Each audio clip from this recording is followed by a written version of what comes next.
So what are you up to? You finding anything? Yeah, it's the same stuff, but there's not so much here on the surface. At least my eyes are getting used to the light now. And then there's enough, but it's sort of better than other places so far. But yeah, I find the same things.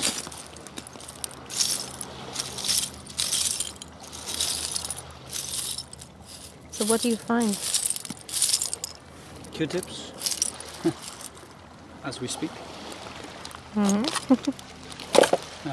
Glass colors. The little black stripes I found already. Colored glass.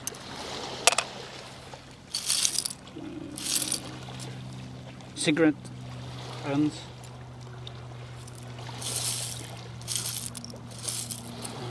That's so far about it.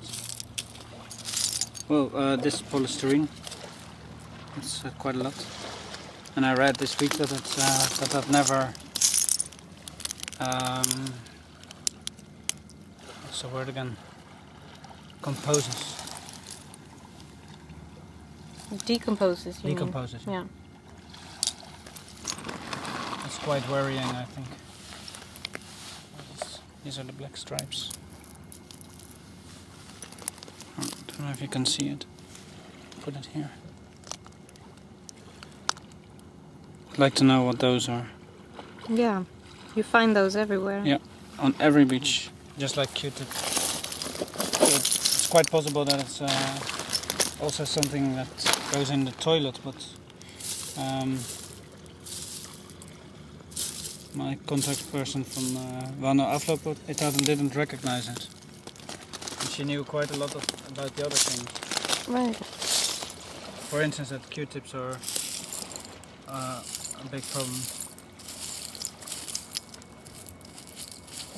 And a lot of it comes from the sewer, because people throw things in the toilets. Yes, and most of the garbage they can stop at the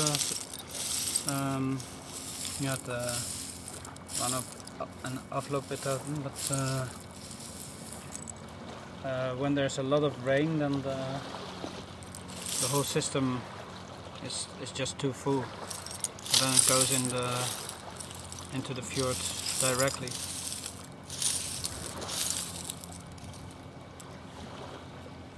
So today we're at Langøyene. Yep. And it's a place with a...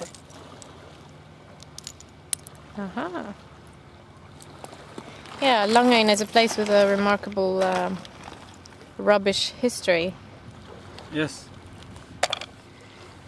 Yes, at least what I've been told is that the middle part used to be water, and they used to dump all the garbage from Oslo. They came with boats and they dumped it here. And what was sort of comforting to me is to hear that they still test whether there's no things coming up to the surface. Of course, I don't know so much about backgrounds, what is bad and what is not bad. So it's one of the things why I would like to talk with biologists to hear what they think and what. Maybe they say you can, like glass, you can leave in nature. It doesn't do any harm. Could be.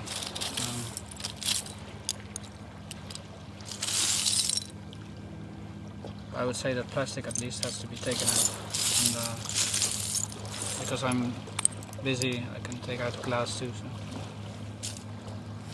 Yeah.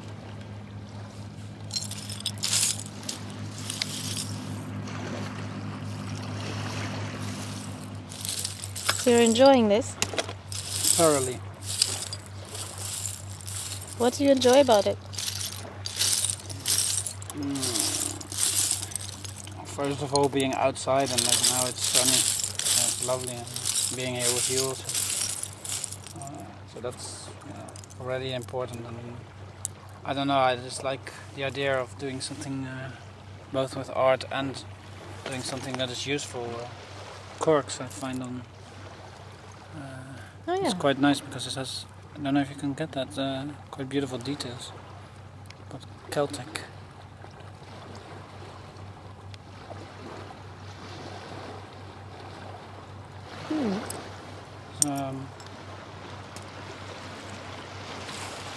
Yeah, I like categorizing. I have no idea why, but I remember this week that as a child, I used to love to categorize my books and put them on alphabetical order, and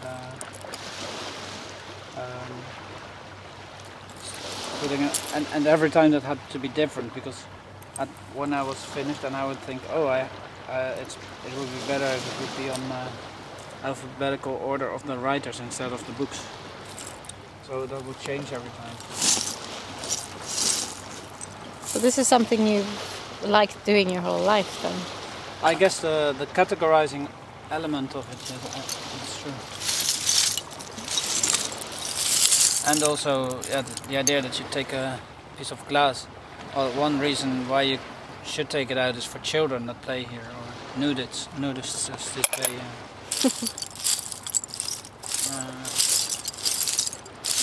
Yeah, just to take out things that we as humans threw in or on this beach in the first place.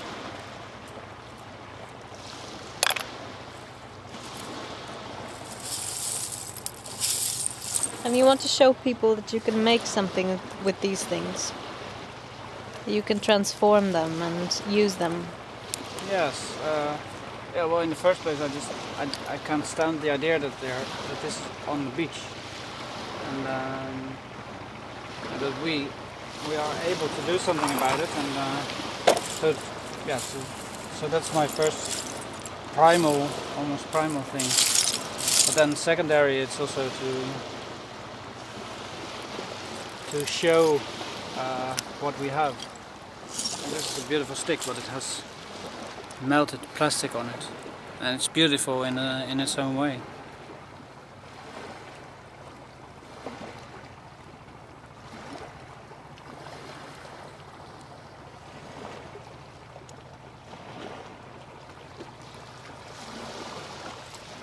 Another thing I like to do is to actually make art out of the rubbish, but that is sort of a secondary thing that I like, is to make something beautiful out of something basically ugly.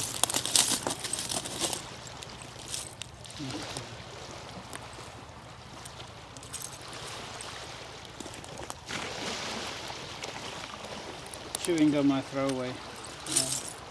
Decided to start picking if I have a cigarette now, but chewing gum is too dirty for me. So do you think that a project like this will make a difference? Showing people that first of all the rubbish is there and doing something about it, and then making something with it. Do you think it will reach people and change the awareness of it? I think so. At least most people that I know don't throw rubbish on the street. And maybe a next step is that if you, or on the beach for that matter. Next step would be that perhaps people think, okay, I don't want to leave it on the beach instead of throwing it on the beach. And if you see something that is really in your face, like I don't know, a big piece of plastic or something, then there will be people that throw that in the bin.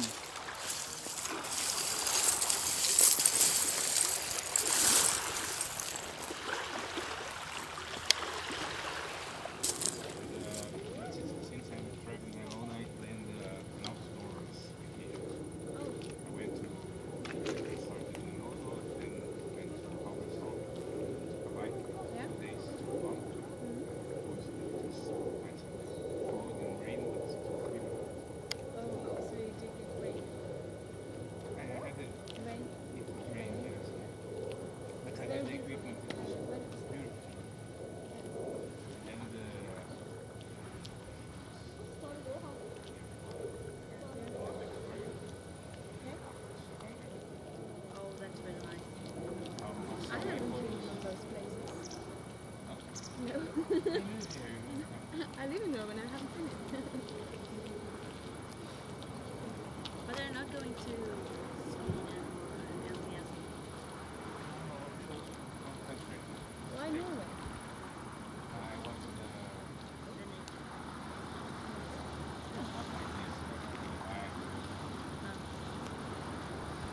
You're born in